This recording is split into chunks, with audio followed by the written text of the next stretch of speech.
So continuing with the unequal treatment, I am including specific examples that are related to the course material that we have been learning throughout the semester.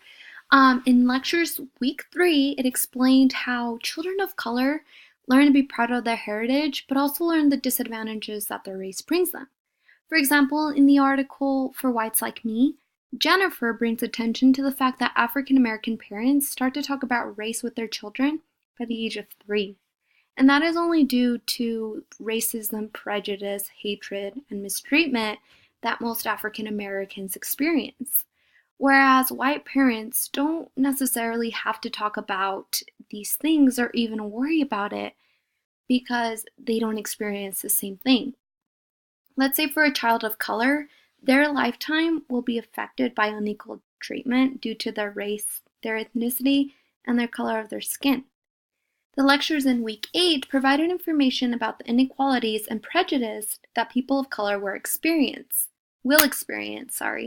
Some of those experiences will deal with the job opportunities that one may have.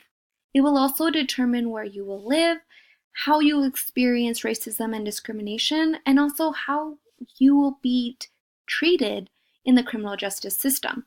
We have learned throughout the semester that Latinos and African Americans are the ones that suffer more in the criminal justice system. You know, they get longer sentences, they are in prison, whereas, let's say, someone of another race, example, someone who is white, won't necessarily have, the same sentence, the same criminal history as someone who is of color.